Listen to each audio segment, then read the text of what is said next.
Şimdi Allah-u Teala kulların amellerini yarattı. Bu ne demek? Bu şu demek. Her şey Allah-u Teala'nın kazasıyladır, kaderiledir. Her şey.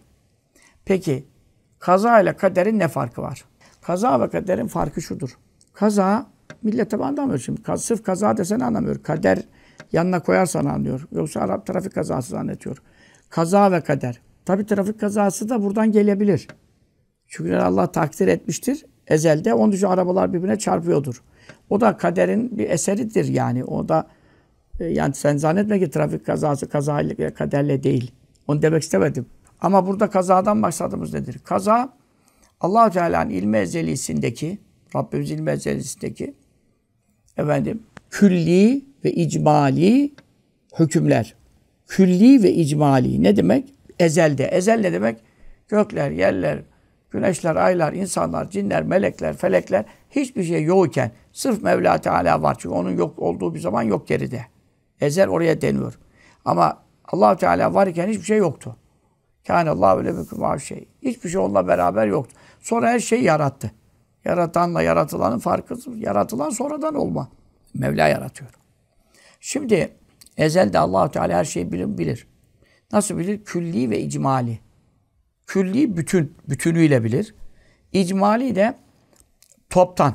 Toptan demek cümle, yani Arapçada söylüyor. Malı cümle satarlar, cümle alırlar. Cümle demek yani toptan. Bu toptanın manası nedir? Yani şimdi Allah Teala insanları yaratacak. Ondan işte Türkler yaratacak. İşte Türklerden işte ne bileyim Ahmet Mahmut Ünlü yaratacak. İşte ne zaman yaratacak? İşte 1384'te yaratacak Hicri. 1965 miladiye tekabül ediyor falan. Sonra şu ayda yaratacak. 27 Şubat'ta halk edecek. İşte işte hangi anadan babadan falan. Herkesin hakkında bu var. Daha Adem Aleyhisselam yok. Cennet cehennem yok. Gökler yok. Melekler yok. Hiçbir şey yaratmamışken. Bunu biliyor mu? Biliyor. Fakat bunu tafsilatlandırıp da Levh-i Mahfuz'a yazmış mı? Yazmamış. Çünkü neden? Levh-i Mahfuz sonradan yarattı. O zaman bu bütünsel, toptan, külli ve icmali dediğimiz bilgi ezelde var mı? Var. Buna ilmi ezeli diyoruz. Bu tegayyür etmez, bu değişmez. Herkes hakkında bu bilgi var. Buna kaza diyoruz. Kader de bu ilmi ezelideki külli ve icmali olan bütünsel malumatın tafsilata dökülmesi, teferruata inilmesi ve cüz'i olarak. Cüz'i ne demek? Şimdi işte bir Ahmet Mahmut Ünlü'nün içinden, dışından, kilosundan, anasının teferruatından, hangi dakikasından, işte nerede doğacağından, ne yiyeceğinden, ne içeceğinden, kaç nefes alacağından, vereceğinden, başına geleceklerden tut, onun da doğuracağını doğur falan. Yani dünyada hiçbir mekanizma, şu anda hiçbir teşkilat bir insanın bile her şeyini bilemez.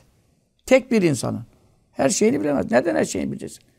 Adam şu anda bile 5000'den fazla cüz var vücudunda, anatomide, tıbba sokarsan bilmem ne. Bunlar bütün tafsilatı Mevla'da var.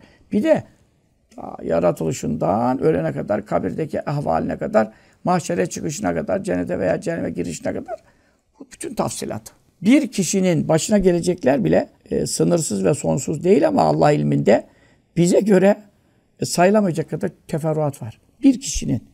Düşün ki bunun 70 milyar altında var. 7 milyar, 8 milyar üstünde var. Bundan sonra kadar var. Ben bak ne diyorum. Bir kişinin yaşayacaklarının tafsilatına bütün dünya bilgisayarları çöker giremez yani. Bir kişinin. Çünkü ne diyorum sana? 5000'den fazla cüz var. Her cüzün her saniye başına gelen var. Nere tıkandı, nere açıldı, oraya kan gitti, buraya kan gitti. O hasta oldu, o usta oldu. O öldü, o kaldı, o dirildi, o doğdu, o ruhu üflendi. Anasının karnında cenine. Bunun nasıl bir şey teferruatı var? İnsanın vücudunda dünyanın etrafını dolanacak kadar damar var. Damarlarını söksen, birbirine eklesen dünya 3 kere mi dolanıyor? Haberlerde çıktı bu. Sen şimdi bu kadar damarın her an atarı var, atmayanı var, tıkananı var. Kan geçti, ne kadar geçti? Sulu muyduk? Pıhtı mıydı? Pıhtı mı attı? Bir insandan bahsediyorum. Bir de bunun melekler insandan kat fazla. Cinler insandan kat fazla. Bu bir kişinin bütün tafsilatlı malumatı hakkında dünya diyorum sistemi çöker. Böyle bir iddiaları da yok zaten. Deli miler? Ama şimdi sen Bu kadar tafsilat, her şeyin bütün tafsilatı Allah Teala'nın ilmi ezelisinde. Külli ve icmali olarak. Ne zaman tafsilatı, onu da biliyor tafsilatı. Fakat ne zaman Levh-i Mahfuz'a yazdı, meleklere dosyalar veriyor, o yıllık. Meleklere de bütün insanın tüm hayatının dosyası birden verilmiyor. Berat gecesi, Kadir gecesi. Berat gecesi Levh-i Mahfuz'da dosyalanır falan. Kadir gecesinde de teslimat oluyor kuvvetli rivayete göre. Bu vaziyette bir senelik ilmi ezelideki tafsilat meleklerin eline geçiyor. Ama Levh-i Mahfuz'da hepsi var. Ve la ratbin ve la yabisin illa fi kitab-ı mübin. Yaş kuru hiçbir şey yok. Hepsi de kitab-ı mübin. Aşikare kitap. Orada Levh-i Mahfuz'da kastediliyor. Levh-i Mahfuz'dadır. Yasin Şerif'te ne diyor? Ve külle şeyin ahsaynav fi imamin mübin. Biz her şeyi ne yaptık? Saydık, zapt ettik. Nerede zapt ettik? İmam-ı Mübin'de. İmam kime derler? Önde namazda öne geçene derler. Bütün kitapların imamı kimdir? Levh-i Mahfuz'dur. Kur'an da oradan indi. Tevrat'ta, İncil'de, Zebur'da. 104 kitabın aslı Levh-i Mahfuz'da yazıldı evvela. Sonra peygamberler yaratıldıktan sonra ümmetleri gönderildikten sonra zamanı gelenim kitabı verildi. Levh-i Mahfuz'dan Cibril Aleyhisselam aldı. Onun için Kur'an-ı Azimüşşan'da buna çok temas ediliyor. Tafsile külli şey, her şeyin tafsilatı ondadır diyor. Kur'an hakkında da buyuruyor ama esasen Levh-i Mahfuz'dadır. Her şeyin tafsilatı. Bela habbetin fi zulümatil ard. Yeryüzünün karanlıklarındaki danelere, tohumlara varıncaya kadar. Şu anda ne kadar tarla var? Bütün dünyada ne kadar tohum ektiler. O daneleri nereye ekiyorlar? Bir yere eşeliyorlar. Yerin karanlığına koyuyorlar, bırakıyorlar. Sonra üstünü toprakla kapatıyorlar. Akla mantığa sorsan orada çürür. Biraz hava bırakmak lazım, açık bırakmak lazım. Biraz açık bırakırsan hava alma, tohum yetişmiyor. Ne zaman tam kapatıyorsun, o sıra filiz veriyor. Çünkü yeryüzünün karanlıkta olacak. O karanlıktaki tohum tane. Ne kadar tane ekildi? Kim bilir onu? İşte bütün hepsi Kitab-ı Mübin'dedir. Yani Levh-i Mahfuz'da yazılıyor. Ya senin tarlana kaç tohum ektin? Ondan evvel ne kadar tohum ekildi? Onların kaçı bitti, kaçı bitmedi, kaçı çürüdü, kaçını karınca yedi, hayvan yedi, böcek yedi. Sırf bir kişinin tarlasını bütün dünya çözemez yani. Bütün bu tafsilat, bunlar nerede yazıldı? Levh-i Mahfuz'da. Bunun adı nedir? Kader. Kaza ile kaderin farkı yok. İmam Suyuti Et-Tevşih isimli eserinde Cami-ü Sahih'e şerh yapmış onu. O şerhte bunu anlatıyor. Bu kaza ile kaderin farkını beyan ediyor. Kaza ezelde Allah-u Teala'nın ilminde dışarıya yansıması olmayan, hiçbir yerde yazılı bulunmayan, kimsenin haberdar olmadığı sade ilm ezeli, külli ve icmali ilim. Ama kader, Levh-i Mahfuz yaratıldıktan sonra bütün yaratılmışların, yaratılacakların hakkındaki bütün malumatın cüz'i ve tafsili, ayrıntılı şekilde, detaylandırılmış şekilde ilmidir. Bunlar bu manaya geliyor.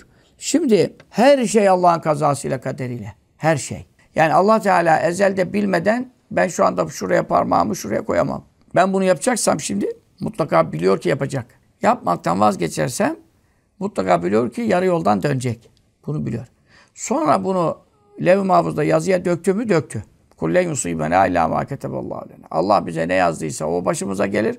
Bize yazmadığı hiçbir şey bize isabet etmez Habibim şöyle diyor. Bu ayettir. Buna itiraz eden kafirdir. Birisi derse ki Allah ben bugün araba trafik kazası yapacağımı bilmiyordu. Kafirdir.